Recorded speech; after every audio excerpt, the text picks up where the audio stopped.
So the topic today is kings and Machiavelli, who studied power. Now, basically, if you're a king and you want to be loved, you might be seen as being too soft. And the problem with being too soft is people disrespect you, they don't listen to you, and they think you're weak and you're easily deposed. So, if you're a king, you have to be strong, and you have to be tough, and you have to be a little bit fearsome.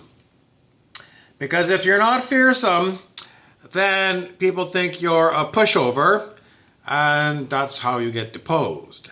And if you're too nice and likable, then people call you a glad handler. A glad handler is basically like a Walmart greeter, I suppose. Someone who's paid to be friendly to you and helpful, I suppose. But you don't trust a glad handler. In other words, salespeople are glad handlers. They're paid to be nice to you. They're paid to suck up to you because they have the hidden agenda that they want you to buy, right? So, from that perspective, if you're a king and you're a glad handler kind of person, well, you're trying to get people to buy into what you're selling and basically continued kingship. So, in order to be a leader, you have to be a multifaceted person. I mean, you don't always want to be stern all the time and threatening all the time. You want to be multifaceted.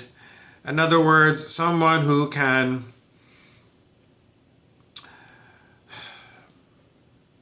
do different things different ways all the time. Unpredictable would be good, but also not so unpredictable that they think that you're schizophrenic or something. In other words, you should be something, where are you leading people? Most of the time, people should know where you're leading them.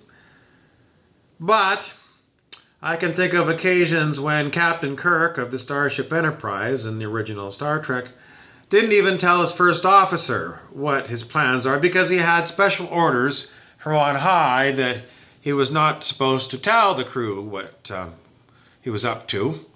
And maybe it was a bit of a test of loyalty to see if they would follow him to where he wanted to go.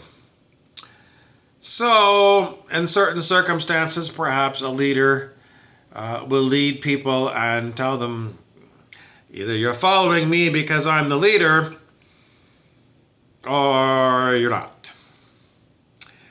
So how useful is that as a leadership strategy? I wouldn't use it all the time. But once in a rare while, you might have a lot of faith built up in your leader because they did tell you time and again what the mission was and where they were going. And this one time out of 25, they said, I can't tell you, but based upon our history, you know that I'm leading you in the right direction, unless I'm completely off my nut. So, one time out of 25, you can go along with your leader if he's proven himself, or she's proven herself, or it's proven itself. But if all the time it's a blind person blindly leading you, well, maybe this way has worked for you. Maybe not knowing where you're going with this particular leader has led you to places that you want to go, in which case you might be okay with it. But if there's been a leader that's basically brought you into places you feel like you really didn't need to go, and you didn't really, or if it's a repetitive thing, in other words, we've been here before, and I'm tired of coming here. Well, maybe it's time to get a new leader. That's all I've got for you on King Duncan from Macbeth. He was too nice. And that's why he was deposed. So don't be too nice to people. On the other side of the street, you can go too far in the other direction.